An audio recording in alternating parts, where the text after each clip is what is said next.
kan nanti tahunya saya, pahamnya saya, teman-teman sudah paham. Oke, gini. Nah, uji normalitas kemarin kan sudah di video yang saya sampaikan itu ada beberapa uji yang bisa dipakai. Walaupun nanti ketika teman-teman praktik langsung ke dalam penelitian atau suatu proyek yang apa namanya membutuhkan uji normalitas itu tidak menghitung secara manual yang teman-teman coba pelajari minggu kemarin, tetapi sudah bisa menggunakan yang namanya SPSS. Besok kan teman-teman dengan Bufaro itu juga praktek ya, prakteknya itu menggunakan SPSS. Jadi sebisa mungkin besok itu sudah ada softwarenya dulu, di-download dulu SPSS-nya, diinstal di laptop masing-masing seperti itu. Nah, untuk secara teorinya di sini ada uji chi-square, Kolmogorov, Liliford, dan Saviro. Nah, yang mana tuh Bu yang sering dipakai? Seperti itu pertanyaannya mungkin ya. Yang paling sering dipakai itu yang Kolmogorov-Smirnov. Itu yang paling apa namanya sering digunakan atau dipakai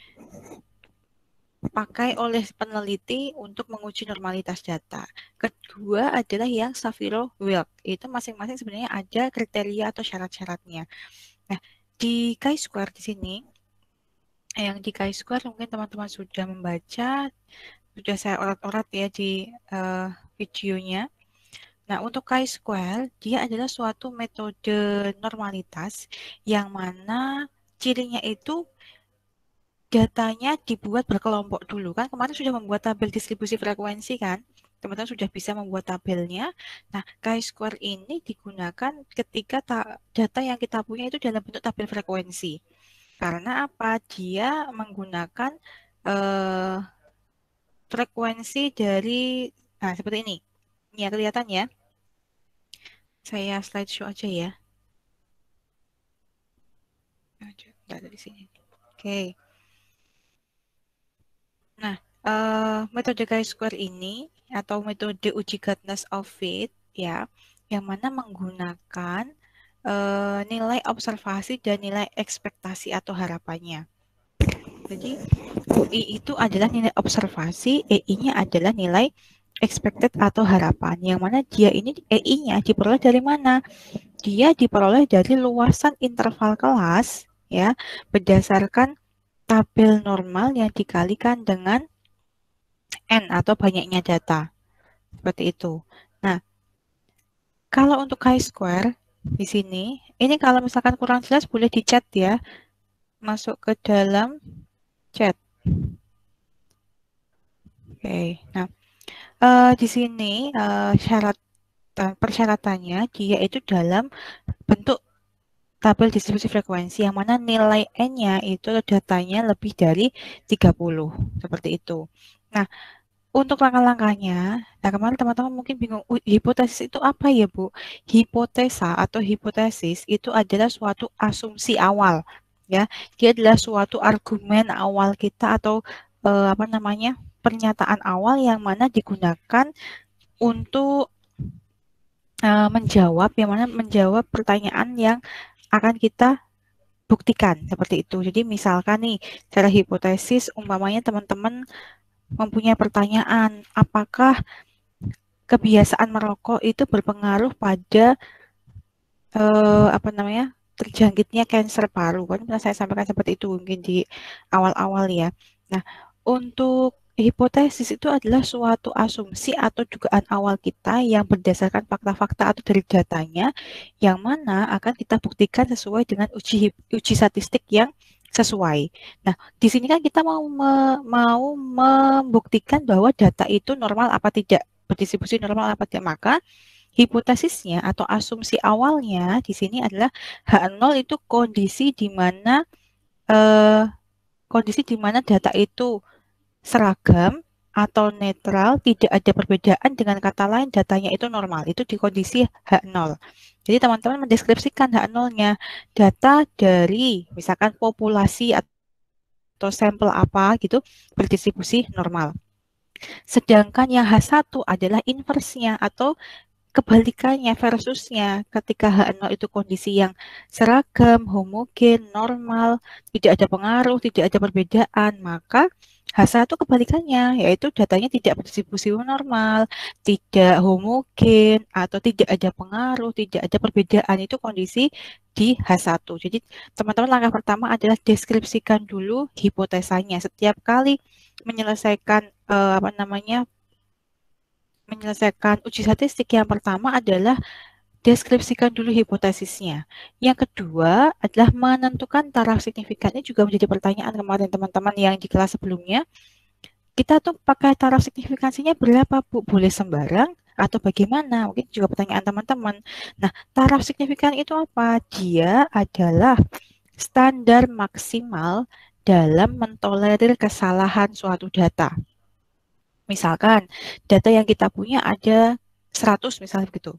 Nah, toleransi kesalahan atau datanya itu dikatakan tidak sesuai, itu maksimal hanya 5%. Atau lebih baik lagi hanya 1%. Berarti kalau kita buat rasionya, misalkan nih, dari 100 ketika 5%-nya itu tidak sesuai, berarti kan hanya ada berapa? 5%-nya dari 100 kan 5, ya kan? Berarti 95 data yang ada itu sesuai atau mencirikan populasinya, maka datanya dikatakan baik. Lebih teliti lagi atau presisinya lebih tinggi lagi, kita pakai yang 1%. 1% di sini berarti apa? Hanya ada satu data yang tidak sesuai dari 100 data. 99 data sesuai atau baik. Begitu. Jadi kita sebagai peneliti pakai yang mana? Boleh, sorry, ini kepencet ya. Boleh memilih dari salah satu. Ya, ini boleh memilih salah satu dari taraf signifikansinya, boleh 5% atau 1%, tapi seringnya itu menggunakan yang 5%. Tapi kalau mau hasilnya itu sangat minim kesalahan, ya pakainya yang 1% seperti itu. Tapi datanya memang harus yang sangat baik. Kemudian yang ketiga, menentukan statistik ujinya. Nah, uji mau dipakai apa? Misalkan mau pakai chi-square ya, uji chi-square. Kalau mau uji Kolmogorov ya ditulis uji Kolmogorov-Smirnov atau uji Shapiro-Wilk seperti itu. Kemudian yang keempat adalah menuliskan, langkah keempat, kriteria keputusan. Nah, teman-teman tulis nih, H0 ditolak jika apa syaratnya? Chi-square hitung lebih besar dari chi-square tabel, itu syarat untuk penolakan H0. Ya, ini syaratnya. Jadi ketika kita berhubungan dengan data, kemudian uji statistik itu harus runtut, Mbak. Jadi yang pertama apa hipotesisnya dulu, kedua tentukan taraf signifikan, ketiga menentukan uji statistik yang digunakan, keempat adalah mendeskripsikan kriteria keputusannya, dan kelima masuk pada perhitungan. Nah, perhitungannya manual ya kita menuliskan langkah-langkah perhitungan manual tabelnya. Kalau pakai program ya kita menampilkan outputnya nanti, hasil dari perhitungan programnya. Kemudian yang keenam adalah keputusan, kita lihat hasilnya. Chi-square hitungnya berapa, chi-square tabelnya berapa, kemudian dibandingkan, nanti akan menghasilkan keputusan H0 ditolak atau diterima. Baru yang ketujuh, kita menyimpulkan. Kalau H0 ditolak, berarti kan yang digunakan H1. Ya, kalau H0 itu ditolak, yang digunakan adalah H1, sehingga kita deskripsikan kalimatnya. Kalimatnya apa? H0 ditolak, maka data yang berasal dari sampel apa-apa tidak berdistribusi normal. Tapi kalau H0 yang diterima, maka ya data berdistribusi normal. Itu kesimpulannya. Cukup jelas sampai sini, teman-teman? Bagaimana? Cukup jelas ya. Kalau misalkan ada pertanyaan, nanti langsung Bu izin bertanya. Boleh seperti itu. Oke. Nah, lanjut ya. Nah, berikutnya untuk chi-square dulu.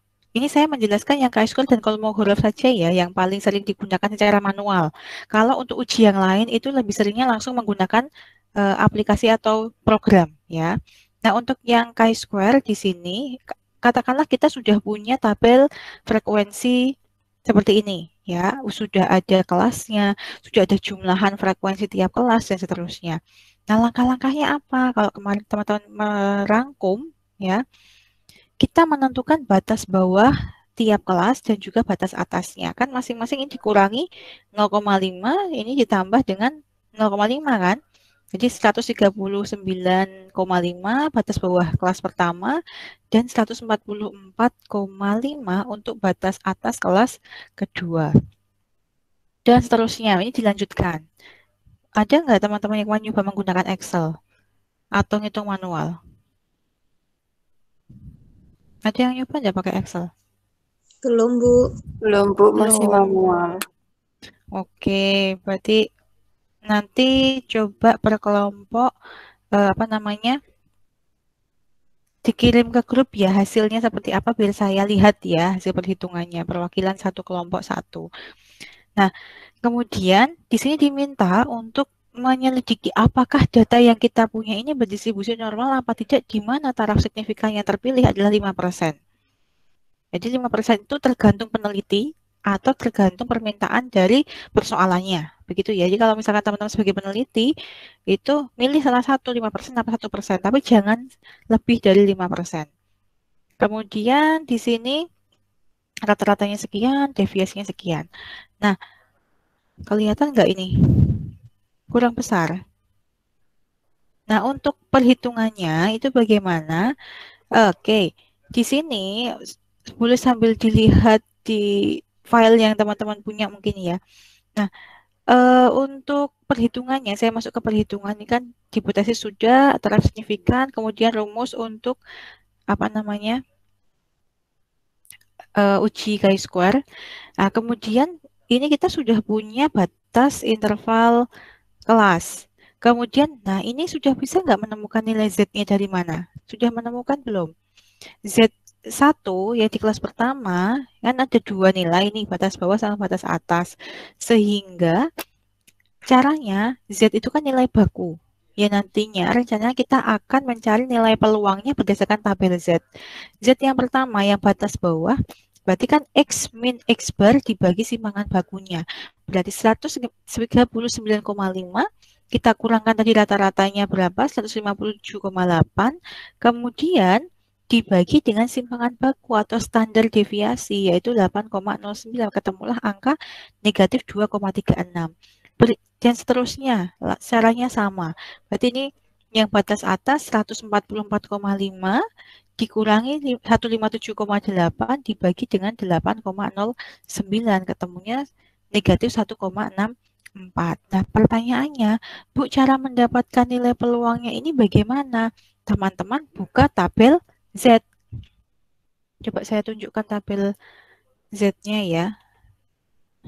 Ini saya stop sharing dulu, saya bukakan tabelnya.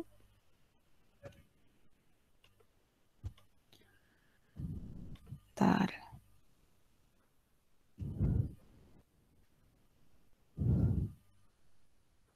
Tadi angkanya berapa? Negatif 2,36. 2,36. 2,36. Dapatnya angka berapa itu ya? 0,4881. Sudah bisa baca tabelnya belum? Udah coba belum baca tabel Z? Bagaimana teman-teman sudah bisa membaca tabel Z? Mana? Saya cari negatif 2. Belum saya tampilkan ya.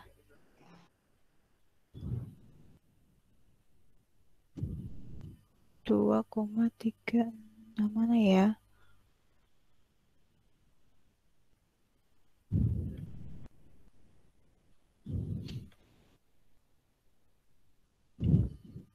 Jadi ada beberapa kalau misalnya teman-teman coba download itu ada tabel distribusi normal baku, ada tabel normal kumulatif ya enggak?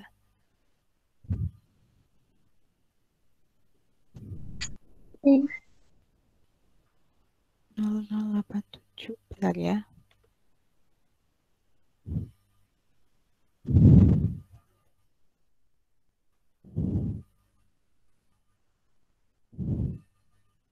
Empat berapa ini? 4881.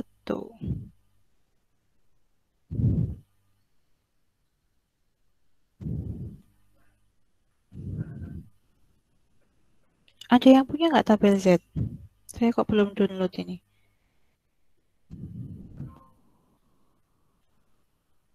Boleh share screen yang mau bantu saya.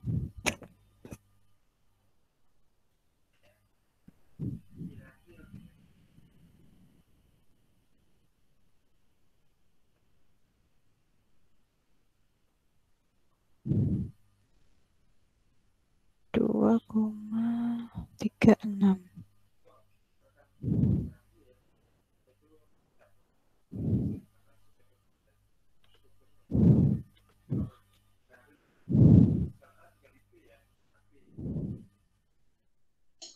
Apakah sudah, Bu? Kalau belum saya share Oh, screen. boleh Mbak. Boleh di-share Mbak. Nah, minta tolong ya.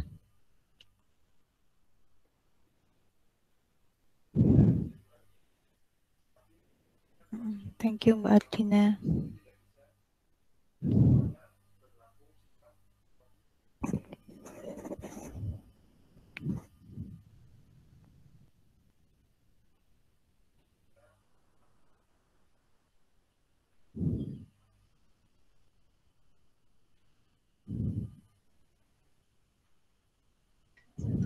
Sudah terlihat belum, Bu?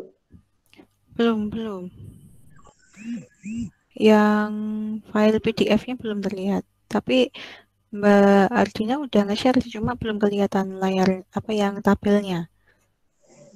Bentar, Bu.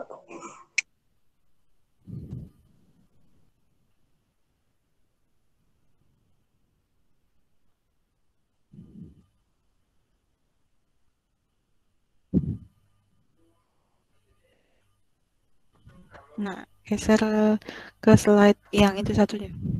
Nah, ini. Coba diperbesar, Mbak. Oke, diperbesar lagi. Boleh nggak di landscape tampilan HP-nya?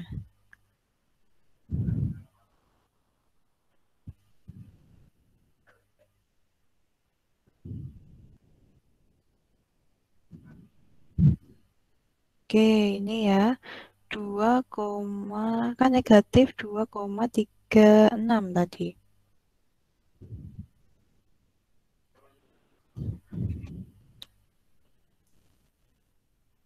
2,36.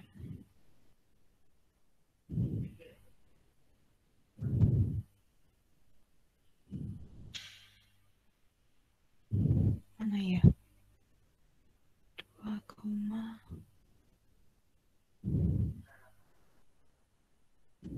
2,3. Nah, ini Z yang 2,3, Mbak.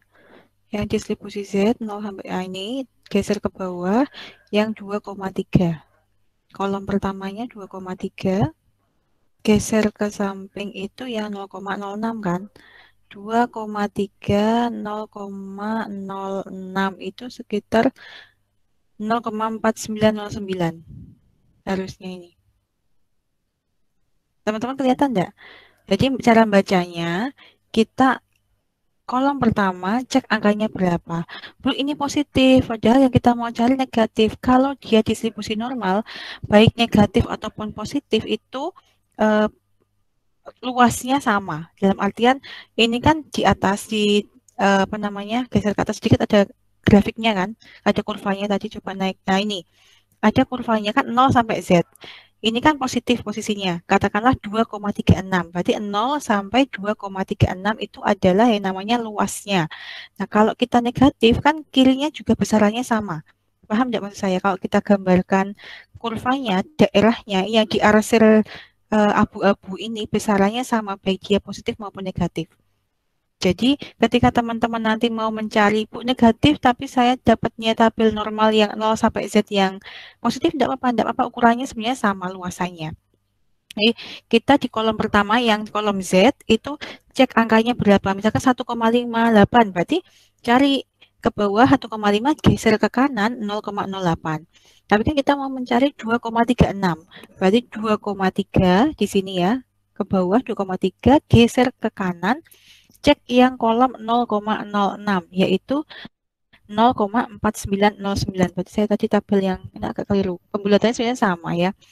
0,4909. Bisa Paham membaca tabelnya ya teman-teman? Atau masih perlu pengulangan lagi? Gimana? Kita coba cek angka yang lain. Paham, Bu. Nah, misalkan tadi yang 144,5 batas atas kelas pertama itu kan nilainya 1,64 ya. Berarti cara membaca tabelnya gimana? Ke bawah 1,6, geser ke kanan 0,04 yaitu 0,4495. Kita cek apakah betul 0, betul 4495. Begitu ya, dan seterusnya cara mendapatkan nilai Z-nya. Jadi nilai Z itu adalah nilai peluang, ya, nilai peluang dari suatu distribusi normal. Di mana nilai Z-nya itu adalah nilai konversi dari suatu bilangan, ya, bilangan real ke dalam bentuk baku Z. Seperti itu. Yang mana diperoleh dari mana? Nilai X dikurangi rata-rata dibagi dengan simpangan baku. Itu adalah rumus dari nilai baku Z. Oke, cukup paham ya. Nanti silakan dicoba lagi dalam membaca tabelnya. Tapi kalau misalkan teman-teman ngitung tidak manual dalam arti menggunakan software, ini nggak dipakai. Ya, pembandingnya bukan tabel Z, tapi menggunakan hanya cukup tara signifikan aja. Nanti seperti itu. Oke, terima kasih ya Mbak Ardina ya. Sudah di-share di grup juga untuk tabelnya. Oke, boleh di stop sharing. Ya. Kemudian kita lanjutkan setelah kita punya masing-masing nilai peluang atau di sini notasinya F-nya apa? Peluangnya di sini ya. Bentar, ini saya slideshow. Nah, di sini kita sudah punya peluangnya, PI-nya. Nah, masing-masing ini kita kurangkan ya, 0, sekian, dengan sini selisihnya berapa, dan seterusnya. Begitu. Kemudian OI itu adalah frekuensi tiap kelas, EI-nya didapat dari ini, peluang tiap kelas dikalikan dengan frekuensinya. Ini kan selisihnya berapa yang kelas pertama, misalkan 0,0386. Nah, ini dikalikan dengan 7, ketemu 3,86 dan seterusnya. Baru nanti kita mencari chi-square hitungnya dari mana ini? Jumlahan dari hasil pembagian OI min EI. Oh, ini kurang kuadrat. Dibagi dengan EI. Sorry ya, formulanya kurang kuadrat ya, Mbak. Jadi 7 kita kurangkan EI-nya, hasil perkalian peluang dengan N-nya, tiap kelas dikuadratkan dibagi dengan EI itu sendiri di kelas tersebut. Dan seterusnya ketemulah 0,427. Nah, kemudian kita mencari pembandingnya yaitu chi-square tabel. Kita udah punya chi-square hitung, kita akan membandingkan dengan chi-square tabel. Teman-teman membuka tabel yang chi-square, di mana mendapatkan angka tabel, nilai tabelnya itu diperoleh dari taraf signifikan dengan derajat kebebasannya. Nah, derajat kebebasan itu diperoleh dari mana? Jumlah, apa namanya? Interval, jumlah kelasnya di sini, panjang kelasnya dikurangi dengan 3. Ini sudah ketentuan untuk yang chi-square dalam menentukan derajat kebebasan. Jadi kan ini panjang kelas atau intervalnya kan 5. Kita kurangkan dengan 3 adalah 2. Sehingga nanti membaca tabel chi-square-nya dicari yang alfanya 0,05, kemudian DF atau derajat kebebasannya adalah 2. Nanti ketemu angkanya 5,991. Oke, kemudian kita bandingkan dua angka ini, yaitu chi-square dengan chi-square hitung dengan yang chi-square tabel. Tadi kriterianya H0 itu akan ditolak jika chi-square hitung lebih besar daripada chi-square tabel kan. Ternyata di sini chi-square hitungnya lebih kecil daripada chi-square tabel. Kok dilihat perbandingan daerahnya yang mana? Nah ini, chi-square tabel itu 5,5 sekian. Dengan chi-square hitungnya 0, sekian. Berarti kan dia kurang dari. Sehingga yang diterima adalah H0. Sedangkan HA atau H1-nya ditolak. Sehingga kita bisa menyimpulkan bahwa data dari suatu populasi tinggi badan mahasiswa di sini adalah berdistribusi normal dengan taraf signifikansinya adalah 0,05. Begitu. Cukup paham untuk yang uji normalitas chi-square ya? Nanti boleh coba dipraktekkan menggunakan Excel. Kalau misalkan ngitung manualnya sudah atau ingin yang lebih cepat menggunakan Excel, monggo itu. Itu untuk yang uji normalitas chi-square.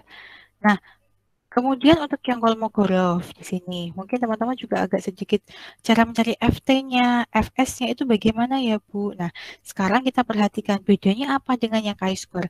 Kalau Kolmogorov di sini kita menghitungnya atau menentukan bahwa data yang kita punya itu normal apa tidak, itu tidak perlu membuat tabel distribusi frekuensi.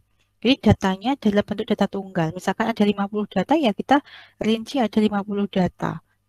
Ya, kemudian langkah-langkahnya untuk mencari atau untuk membuktikan uji normalitas Kolmogorov-Smirnov di sini kita juga sama langkah-langkahnya mencari nilai baku Z-nya dulu. Yang mana ini bukan dari batas bawah dan batas atas tiap kelas, melainkan tiap datanya. Jadi dianggap sebagai data tunggal. Misalkan data yang pertama 60, 75, 80, dan seterusnya, yaitu yang diubah ke dalam, ditransformasikan ke dalam nilai baku Z. Lanjut, untuk FT-nya itu adalah probabilitas kumulatif normal, FS-nya adalah probabilitas kumulatif empiris. Nah, ini akan saya tunjukkan menggunakan Excel-nya saja. Jadi teman-teman sudah saya kirim bentuk PDF-nya, ya, yang mana itu hasil uji cobanya menggunakan Excel. Sebentar, saya tampilkan kembali yang file Excel-nya dulu. Nah, ini saya buat ringkasan langkah-langkahnya. Kayak gini. Oke, jadi misalkan di sini ya, teman-teman punya data itu tentang usia dari suatu sampel, yang mana jumlah sampelnya itu adalah 27. Yang diketahui ya di sini, rata-ratanya adalah 81,29 boleh pembulatan, simpangan bakunya adalah 10,23. Ini misalkan belum diketahui, teman-teman boleh menggunakan formula average dan juga STDEV itu standar deviasi, ya, deviation. Misalkan yang dipunyai teman-teman hanya datanya saja, diminta untuk membuktikan apakah data tersebut berdistribusi normal dengan taraf signifikan 5%, maka kita rinci dulu datanya, dianggap sebagai data tunggal, kemudian diurutkan. Diurutkan dari yang terkecil sampai ke terbesar, itu langkah-langkahnya ya. Jadi kita punya data, kemudian diurutkan dari yang terkecil sampai yang terbesar, kemudian dicari rata-rata dan standar deviasinya. Menggunakan formula ini juga boleh ya. Apakah kurang besar angkanya? Segini cukup? Cukup ya. Oke. Nah, di sini rata-ratanya menggunakan average boleh. Average kemudian blok sel yang akan dicari rata-ratanya. Kemudian simpangan baku juga sama pakai formula ini juga boleh. STDEV di sini ya. Kemudian yang apa namanya? Sel yang di blok atau kolomnya. Nah, ini dari yang terkecil sampai yang terbesar. Seperti itu. Ini untuk rata-rata dan simpangan bakunya. Kalau mau hitung manual ya boleh sekali. Ya, kalau misalkan mau hitung manual. Lanjut. Langkah yang ketiga, ini udah saya tuliskan langkah-langkahnya sebenarnya. Ya, kemudian kita menentukan nilai Z dari masing-masing data, di mana Z-nya sama dengan formula ketika kita menggunakan chi-square, X min X bar dibagi dengan simpangan baku. Ini dari mana? Ini coba saya tunjukkan. Standar deviasinya di kolom F ya. Nah, ini dari mana? Data yang pertama yaitu 67, kita kurangkan dengan rata-ratanya. Ini saya beri simbol mutlak dolar, biar apa? Pengurangnya itu tetap di sel tersebut. Pengurangnya itu kan rata-rata. Rata-rata itu di sel ke D31, biar dia nggak gerak-gerak. Artinya kalau di Excel itu kalau misalkan kita drag ke bawah itu kan dia bergeser ke bawah juga mengikuti ininya kan, apa namanya, pergeseran ke bawah. Kemudian dimutlakan menggunakan simbolnya apa nih, dolar. Gitu. Simpangan baku pembaginya juga sama. Nah, ketika kita sudah substitusikan ke formulanya, kita enter, dia sudah berubah atau bertransformasi dalam nilai baku Z, yaitu negatif 1,3902. Nah, kemudian Tadi kan kita perlu mencari FT dan FS, yang mana FT itu adalah apa? Coba diingat kembali bahwa FT itu probabilitas kumulatif normal, sedangkan FS-nya adalah probabilitas atau peluang dari kumulatif empiris. Perbedaannya apa? Perbedaannya kalau FT itu diambil dari tabel Z, ya, tabel normal Z, diambil dari tabel distribusi normal. Sedangkan FS itu adalah rasio atau perbandingan antara frekuensi data, ya frekuensi data itu kan bisa muncul lebih dari satu kali, yaitu frekuensinya berapa dibagi dengan total seluruh data pengamatannya. Jadi kita perhatikan yang FT dulu. Misalkan di sini 1,3902. Nah, kita cek di tabel Z-nya. Ini saya berikan di bawah. Nah, ini ya negatif 1, ini tabel Z untuk yang dari negatif tak hingga sampai 0. Kalau yang Mbak Ardina tadi kan menunjukkan tabel Z dari yang 0 sampai positif tak hingga, ya. Jadi ada tabel Z negatif, tabel Z positif, dan tabel kumulatif Z. Jadi ada sebenarnya ada 3 macam Z, yang dipakai yang mana? Boleh yang Z positif sesuai permintaan sebenarnya, ya. Jadi yang pertama di sini setelah kita punya FT-nya tadi negatif, Z1-nya adalah negatif 1,3902. Kita cari nilai FT-nya, yaitu Z-nya ke bawah ya, negatif 1,3. Geser ke kanan, yaitu 9, pembulatan. Ya, jadi negatif 1,39 ketemu angka di sini 0,0823. Jadi adalah peluangnya atau probabilitas kumulatif yang normal gitu. Cukup paham sampai sini teman-teman FT-nya? Halo, gimana? Iya, Bu. Ini berlaku juga untuk data yang lain ya. Jadi teman-teman cari satu, ini kan kebetulan data angka usia 67 muncul 2 kali kalau dari data yang kita punya. Maka ini juga sama, hasilnya itu 0,082. Di sini 0,082. Nah, geser ke yang data ketiga, yaitu 68 kan munculnya satu kali, di mana nilai Z-nya negatif 1,2929, atau boleh juga kita negatif 1,29.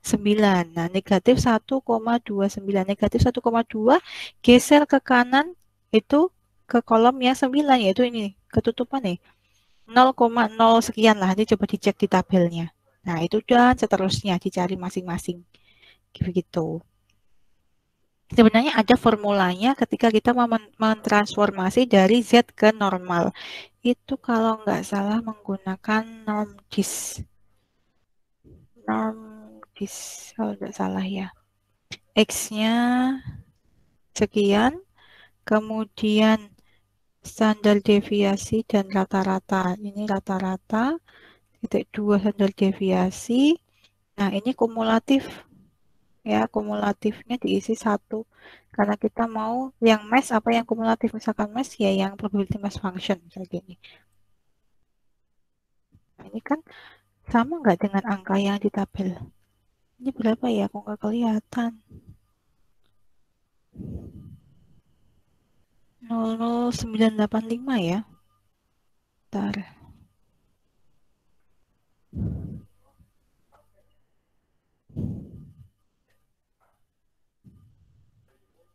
Nih. Nih. Nah, sama kan hasilnya ya. Ini kalau pakai formula yang di Excel, tidak menggunakan tabel. Misalkan teman-teman mau mencoba menggunakan yang formula Excel. Ini pakai yang norm dis, teman-teman. Norm dis. Nah, ini kan keterangannya. Kalau di Excel kan formula itu kan ada keterangannya. Apa aja yang diinputkan. Ini membutuhkan datanya itu X, kemudian rata-rata, standar deviasi, sama kumulatif. Kumulatif itu diisikan true or false logikanya. Nah, ini saya cek 68, di sini ya. 68, titik koma, tergantung Excel teman-teman ya, nanti titik koma atau titik koma. Kemudian inputkan ini rata-rata, titik koma, standar deviasi, titik koma. Nah, ini dia meminta logika true or false, dalam artian mau yang kumulatif atau yang mass function. Kita menggunakan yang kumulatif. Berarti yang pertama. 0,098. Sama dengan tabel yang kita punya ini 0,0, nanti coba dicek 0,0985 kalau di sini. Di atasnya 0,0823. Begitu. Bisa dipahami ya untuk formulanya ya. Nah, kalau misalkan mau didrag ke bawah bisa buka kayak formula langsung. Kita nggak perlu satu-satu menginputkan rumus nomdisnya boleh. Ini tinggal didolarkan seperti ini. Dikasih tanda mutlaknya biar dia tidak bergerak geser ke sel yang lain. Tuh, enter, kemudian ini tinggal drag ke bawah. Nah, otomatis nanti keluar nilainya. Ini untuk FT-nya. Boleh dicek misalkan teman-teman mau mencari nilai 0,90400, 0,9040. Berarti 0, negatif 0,9 geser ke kanan berapa? 0,4 kok kalau dibulatkan jadi 0,9 aja toh. 0,9 sekitar berapa ini? 183. Ya, 0,9 ini kok 104 1841 selisih sedikit ya, tergantung pembulatannya. Oke, sampai sini cukup paham mendapatkan nilai FT?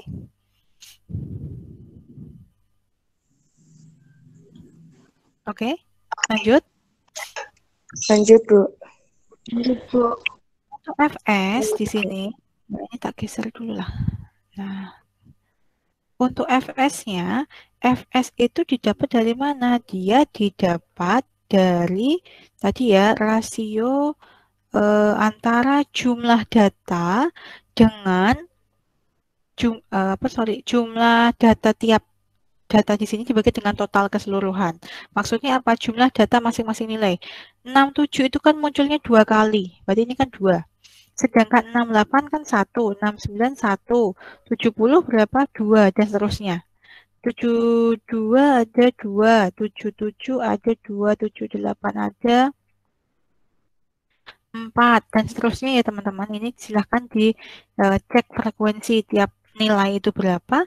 Nah, nilai-nilai ini, kumulatifnya ini digunakan untuk mencari FS-nya. Yaitu dia sama dengan jumlahannya ada 2, kita bagi dengan total datanya yaitu 27. Maka ketemu angkanya sekian. Kemudian yang ini, yang data 68, berarti kan 1/27. Untuk data yang lain juga sama, ini 2/27, seperti itu. Dan seterusnya. Jadi ini menunjukkan probabilitas dari frekuensi empirisnya, kumulatif empirisnya. Seperti itu. Baru kita mencari selisih dari FT dan FS yang dimutlakkan. Berarti nanti absolut, mutlak itu kan absolut dari FT yang pertama. Bentar. Ini FT dikurangi dengan FS. Absolut itu mutlak. Nah, ketemulah nilainya sekian. Itu FT min FS. Nah, semua sudah dicari, kemudian cek nilai paling maksimum dari nilai mutlak FT min FS. Misal yang paling maksimum di sini kalau dari hasilnya di PowerPoint saya kemarin atau tabel itu yang paling maksimum. Wait, sebentar ya. Geser lagi ke yang normalitas. Nah, ini udah kelihatan kan? Nah, untuk yang di kolom FT min FS, ini coba perhatikan mana yang paling maksimum nilainya. Diambil maksimum yaitu 0,1440. Itu adalah nilai mutlak dari selisih FT dan FS yang tertinggi. Dia digunakan sebagai angka penguji normalitas. Nah, nanti kita akan membandingkan angka ini, ya, hasil yang ini, selisihnya ini, kita bandingkan dengan nilai tabel yang Kolmogorov. Teman-teman kan sudah download yang tabel Kolmogorov dengan alfanya 0,05 dan N-nya adalah 27. Nanti cara bacanya sama, ketemu angkanya 0,254. Nah, kita bandingkan 0,144 dengan 0,254 lebih besar yang mana? Kan besar nilai tabelnya, sehingga H0 diterima. Sehingga kesimpulannya adalah data dari tinggi badan mahasiswa tersebut berdistribusi normal dengan taraf signifikansinya 0,05. Seperti itu. Nah, oke, ada yang mau tanyakan nggak sampai sini? Itu untuk yang Kolmogorov-Smirnov. Bagaimana? Sudah cukup paham? Kalau ada pertanyaan boleh ditanyakan dulu, Mbak. Apa yang mau ditanyakan? Monggo. Masih menyimak kan ya? Masih, Bu. Nah, Bu, tadi sudah cukup Ibu, paham ya? mau tanya Ya, yang boleh. H0 diterima dan tidaknya itu gimana, Bu? Belum paham. Oke, tadi kan saya sudah menyampaikan bahwa ketika kita mau menguji suatu uji statistik itu kan ada 7 langkah. Ya, saya kembalikan ke slide yang sebelumnya. Ada 7 tahapan. Nah, ini kelihatan kan? Langkah pertama, kedua, ketiga, keempat, lima, enam, tujuh. Jadi setiap kali kita ada uji statistik itu deskripsikan ada 7 tahapan ini. Ada 7 langkah.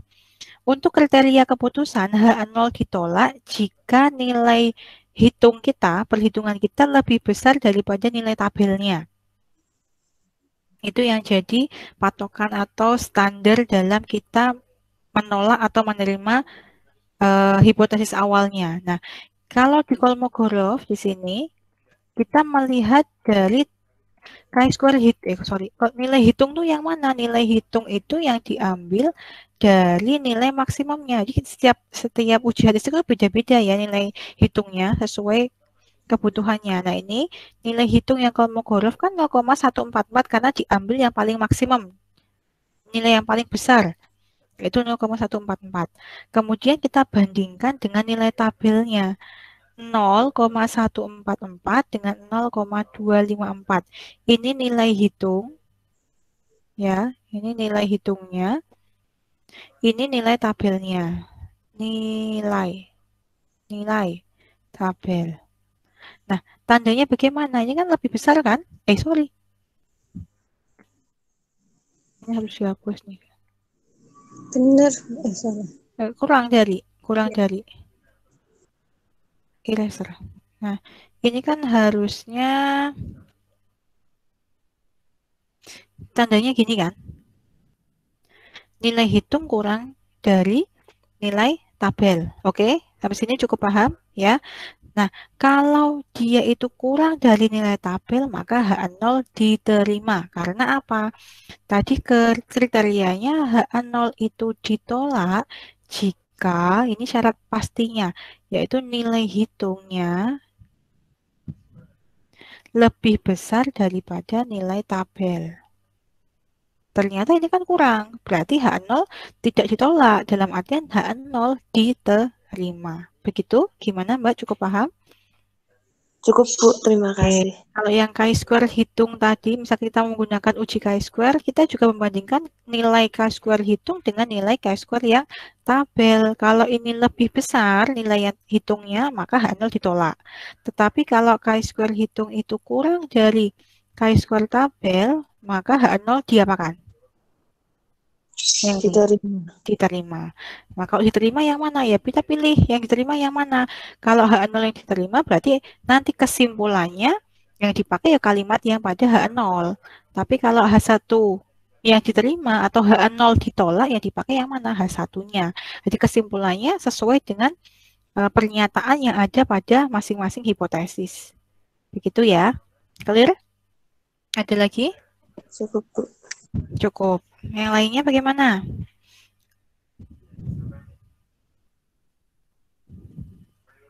Cukup, Bu. Cukup ya. Nanti mungkin saya berikan latihan aja biar teman-teman lebih memahaminya lebih dalam lagi. Gitu untuk yang Kolmogorov-Smirnov. Oke. Ya. Nah, ini untuk saya tambahan yang kemarin uji homogenitas ya. Ketika kita itu, nanti kan setelah ini kan materinya adalah uji statistik yang komparatif ya. Kalau uji perbandingan, perbedaan itu nanti asumsinya tidak hanya kita cukup menguji normalitas saja tidak, tetapi ada satu uji tambahan yaitu uji homogenitas. Jadi ketika kita yang namanya uji statistik itu kan banyak ya Mbak. Ada uji pengaruh, ada uji korelasi, uji hubungan dari beberapa variabel, kemudian ada uji perbedaan, uji beda rata-rata yang dibandingkan rata-rata tiap kelompok. Nah, itu masing-masing itu kan punya asumsi awal. Tapi yang paling utama adalah kita cek dulu normalitas datanya. Karena kalau misalkan datanya tidak normal, ujinya itu akan berbeda dengan yang datanya itu normal. Jadi kita membedakan antara data yang normal dengan data yang tidak normal. Itu nanti ujinya berbeda. Nah, sekarang kita membicarakan data yang normal dulu. Kenapa? Karena kalau tidak normal itu kan ada tahapan selanjutnya. Tahapannya apa? Tahapannya adalah mentransformasi dulu. Menggunakan transformasi yang paling sering itu yang transformasi logaritma. Kalau sudah kita transformasikan, kita gimana caranya biar data ini normal, ternyata ya nggak normal, seperti itu. Kita memilih uji yang namanya non-parametrik. Seperti itu. Jadi kalau uji yang untuk data berdistribusi normal itu namanya uji statistik parametrik. Sedangkan yang untuk uji-uji statistik yang data yang tidak normal itu menggunakan uji non-parametrik. Nah, sekarang setelah kita tahu bahwa dia normal datanya, maka kita bisa menentukan uji lanjutan itu mau apa. Tujuan dari penelitian teman-teman itu apa? Apakah mau mencari perbedaan rata-ratanya, ataukah mencari pengaruh atau hubungan dari variabel X dan Y, seperti itu. Nah, ada satu tambahan lagi ketika kita masuk pada uji komparatif, itu aja yang namanya uji homogenitas.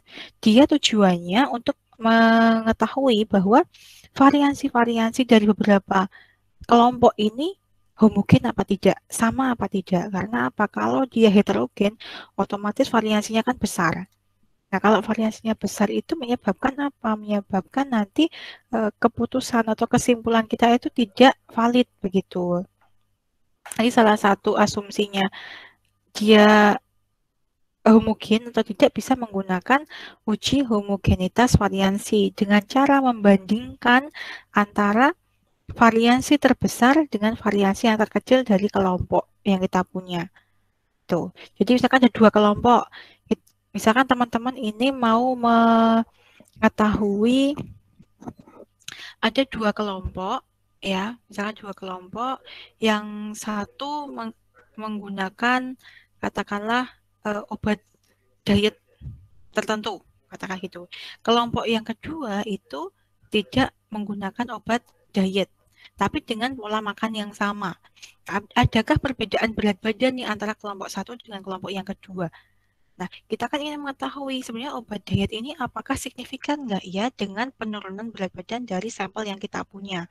Nah, ini kan ada dua kelompok. Katakan kelompok pertama orangnya ada, sampelnya ada 30, kelompok kedua juga sama, ada 30 sampel. Nanti kita cek variansi dari kedua kelompok ini sama apa tidak dengan cara di sini jadi perhatikan kita cek variansi kelompok pertama dan variansi kelompok kedua.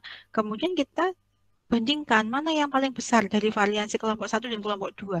Kalau variansi kelompok satu lebih besar, maka dia menjadi pembilang dalam uji F-nya. Jadi S besar dibagi dengan S kecil.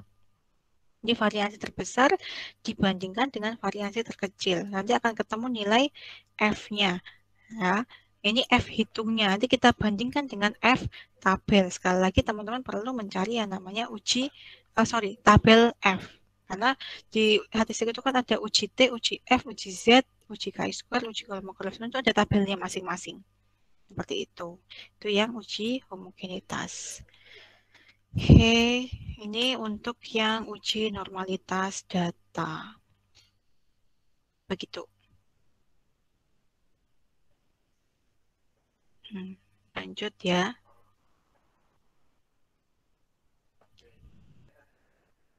Oke. Nah, kalau kita sudah tahu bahwa data yang kita punya itu normal dan homogen, ada satu uji yang mana tujuannya adalah untuk membandingkan untuk membandingkan dua kelompok yang mana ini dua kelompok itu saling bebas atau independen satu sama lain. Di sini saya punya, nah ini juga sudah saya bagikan lewat e-learning. Namanya uji hipotesis komparatif numerik. Dia fungsinya adalah untuk membandingkan perbedaan dari dua kelompok yang mana dia itu independen atau saling asing karena ada yang berpasangan. Ya, dia berpasangan. Misalkan yang berpasangan dengan independen bedanya apa? Kalau yang independen, jadi ada dua kelompok yang akan kita teliti, kita analisa bahwa ketika kita berikan perlakuan X ya, kita berikan suatu perlakuan itu ada perbedaan nggak dari kelompok A dan kelompok B. Itu kalau yang independen. Tapi yang berpasangan, misalkan ini saya memilih 10 orang dari mbak-mbak semuanya. Dari 10 orang ini saya ukur nih berat badannya berapa dulu di bulan ini ya. Kemudian saya berikan obat diet misalkan gitu, saya tinjau lagi 3 bulan ke depan up. Dan ini saya ukur lagi berat badan teman-teman yang dari 10 orang setelah mengkonsumsi obat diet 3 bulan ke depan itu ada penurunan enggak berat badannya. Nah, itu adalah apa namanya sampel untuk data yang berpasangan karena orangnya sama. Sampelnya sama, hanya diberikan perlakuan yang berbeda. Itu perbedaan antara yang berpasangan dengan yang independen.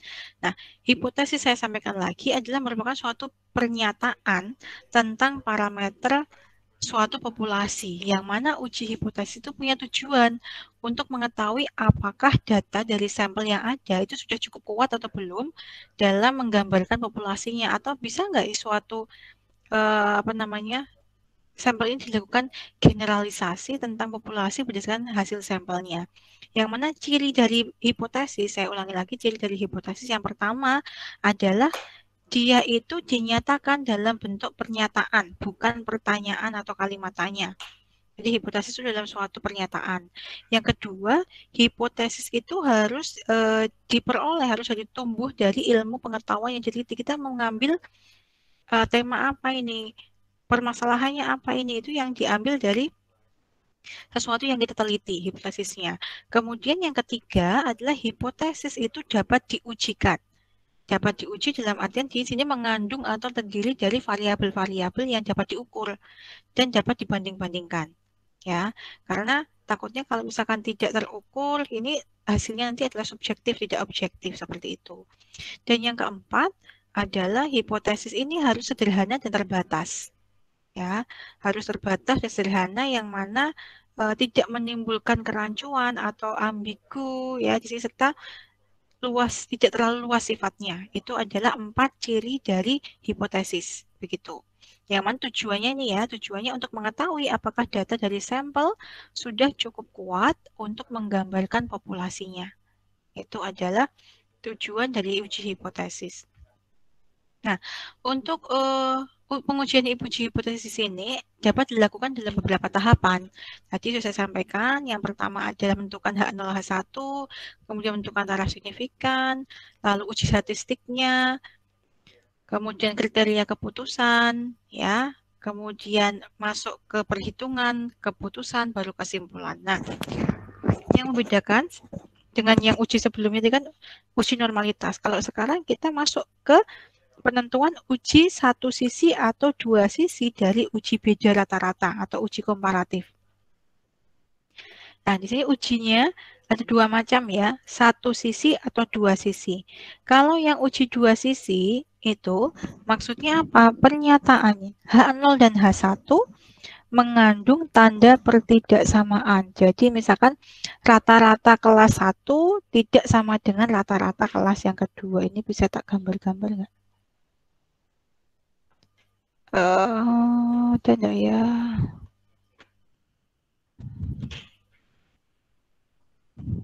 Nggak ada ya. Drawing nih. Jadi kalau yang dua sisi, misalkan X, oh ini ya, nggak bisa ini. Kalau di sini X1 nggak kelihatan ya. Oh, nggak kelihatan ini.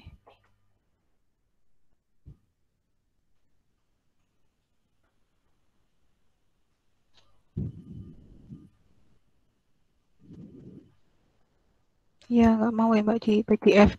Jadi yang uji dua sisi itu maksudnya ketika rata-rata kelompok satu tidak sama dengan rata-rata kelompok dua itu hipotesisnya.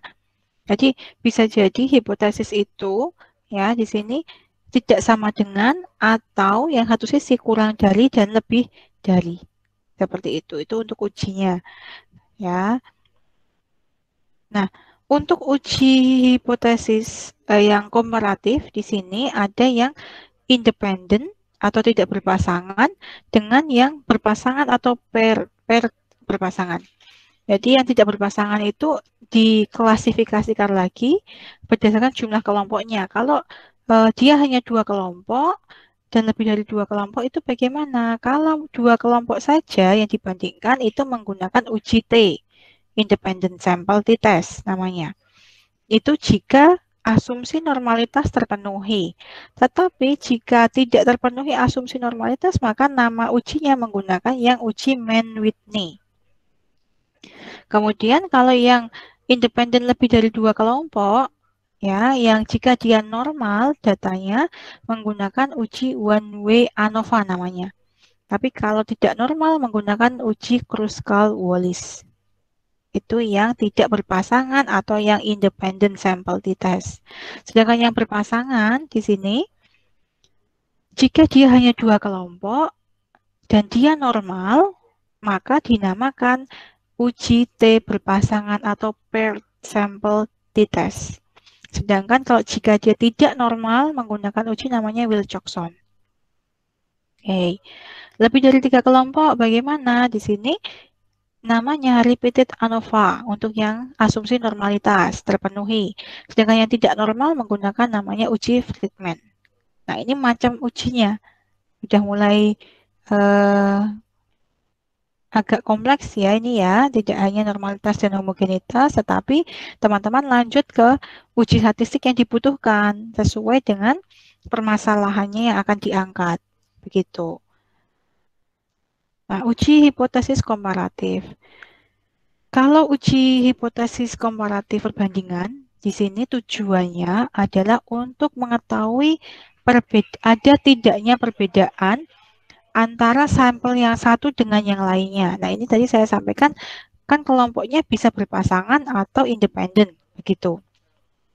Ini saya buatkan flowchart-nya ya, bagannya. Uji komparatif dua sampel dengan K-sampel. Kalau dia dua sampel yang berkorelasi atau berpasangan namanya t-test berpasangan atau paired, tulisannya paired bahasa Inggris ya. Kemudian kalau yang independen namanya independent sample t-test. Kalau yang K-sampel berkorelasi namanya ANOVA F, independent juga ANOVA F, tapi yang bedanya berpasangan dengan yang tidak. Ini kalau yang dia parametrik, sekali lagi ini yang parametrik atau yang asumsi normalitasnya terpenuhi. Ini yang parametrik. Sedangkan yang oke, kita masuk ke yang pertama dulu aja, nanti yang non parametrik nanti berlanjut. Nah, ini untuk yang komparatif dua sampel berpasangan, formulanya coba diperhatikan teman-teman. Formulanya itu agak panjang ya, yang mana di sini secara definisi notasinya t-test ya, uji T adalah X1 bar min X2 bar. Apa itu maksudnya? X1 bar di sini adalah rata-rata sampel 1, kelompok 1. Sedangkan X2 bar di sini adalah rata-rata dari sampel yang kelompok kedua. Kita bagi dengan apa? Di sini akar dari simpangan baku dari kelompok 1 dan kelompok 2 dibagi dengan masing-masing jumlah sampel kelompoknya. Dikurangi dengan 2 kali korelasinya, ya ini R-nya korelasi antara 2 sampel, dikalikan dengan ini formulanya. Agak panjang ya. Masih menyimak? Sudah apa namanya? Tidak pusing toh? Gimana teman-teman? Masih Masih ya.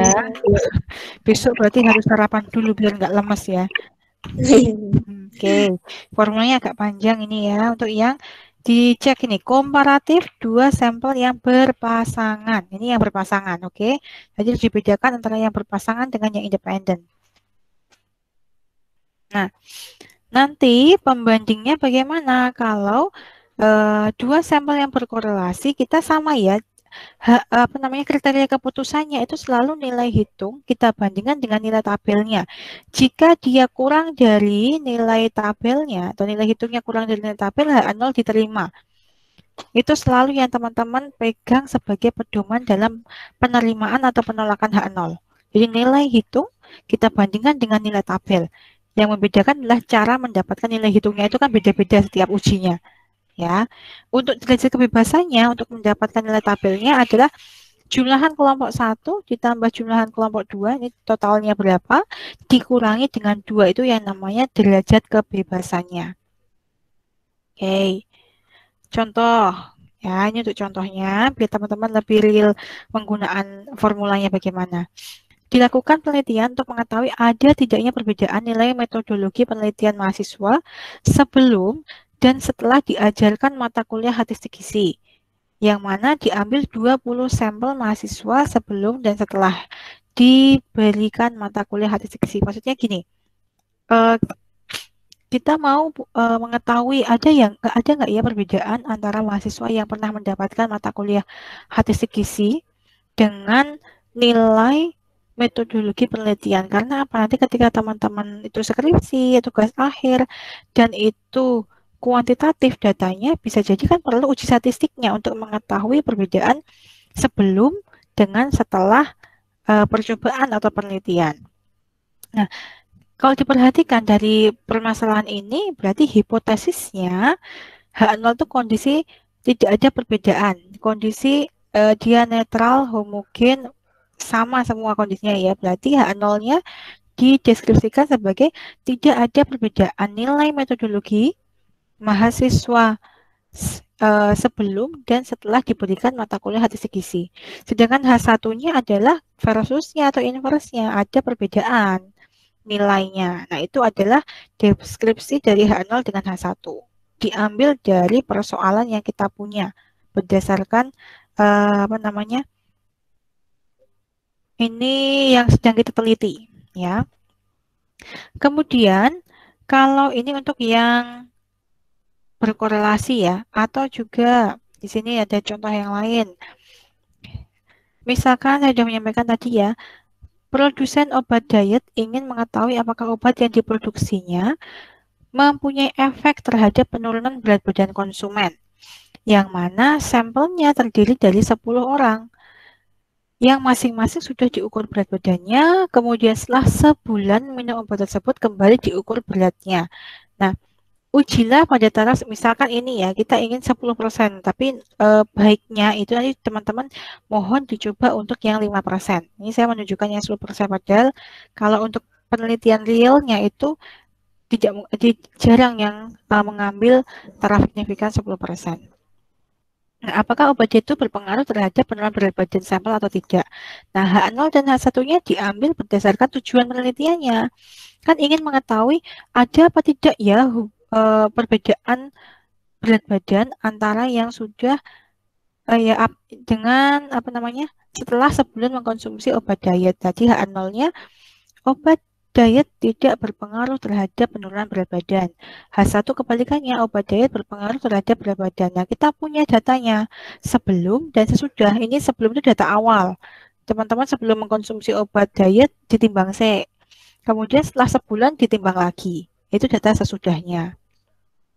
Nah, kemudian ini kalau dia menggunakan SPSS ya. Jadi teman-teman nanti bisa mencoba ketika dengan Bu Faro itu menggunakan SPSS itu lebih sederhana karena kita tinggal memilih uji statistik mana yang sesuai. Tapi kalau menggunakan apa namanya?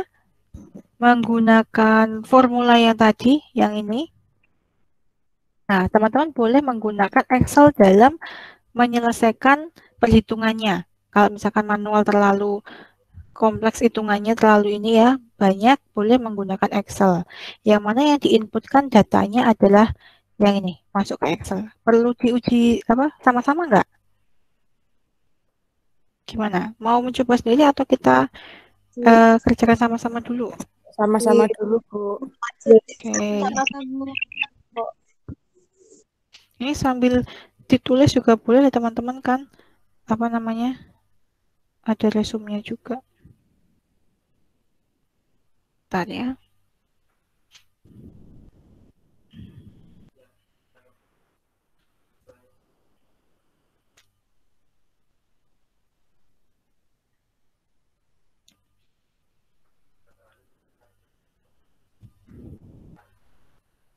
Oke, kita masuk sini.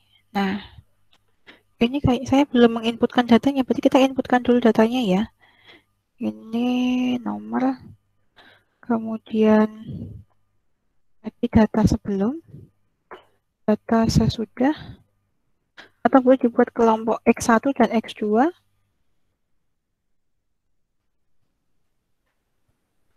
Nah ini ya, saya inputkan dulu. Ini saya inputkan dulu, ditunggu ya. Ya, Bu. Sambil kalau teman-teman ada yang sudah membuka laptop, boleh sambil dicoba kalian. 10.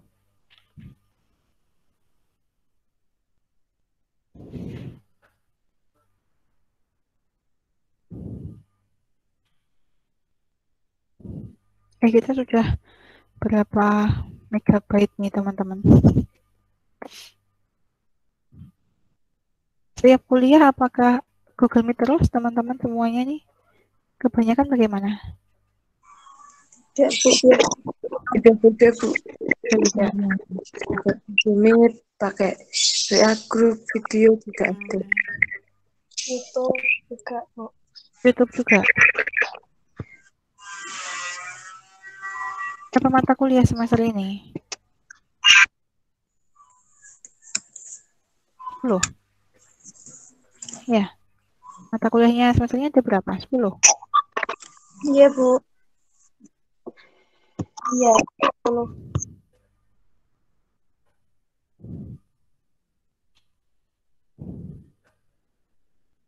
65, 82, 53, 92,56, 92,33, 85,12, lalu 84,56. Kan gini ya. Nah, ini data yang kita punya. Oke. Nah, data sesudah dengan data sebelum. Tadi untuk formula yang teman-teman butuhkan untuk mana tadi ya? Nah, ini ya. Ini formulanya. Sambil dicek formulanya. Untuk T yang berpasangan, kita perlu mencari X1 bar dengan X2 bar dan juga standar deviasi masing-masing. Ya. Nah, ini untuk yang X1 bar, ini kita perlu mencari rata-ratanya. Boleh menggunakan average. Rata-rata, drag aja ke bawah. Nih. Kemudian, ini juga sama. Tarik aja, drag ke samping. Ini untuk rata-rata. Dan deviasi, ya, kita menggunakan formulanya ST def di sini. Ke bawah, 10 data, tinggal samping. Nah, ini baru yang rata-rata dengan standar deviasinya. Oke, sampai sini sudah kan? Nah, sekarang, bentar.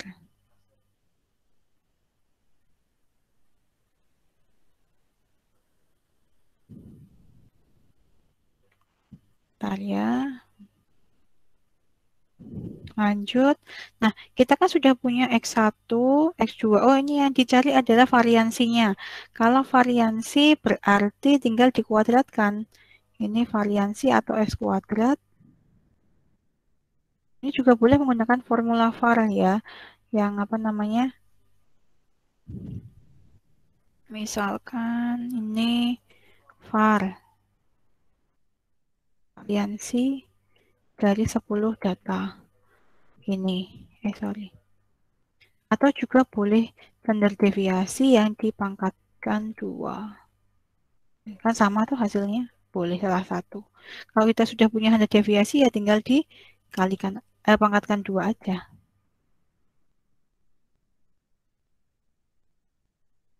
Itu.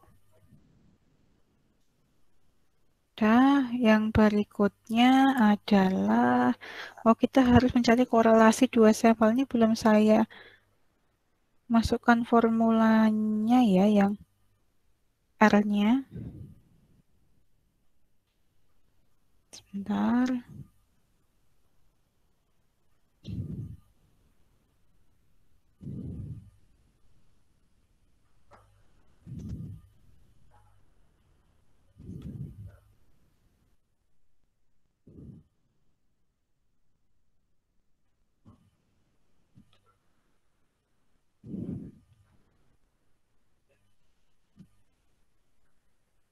Hmm,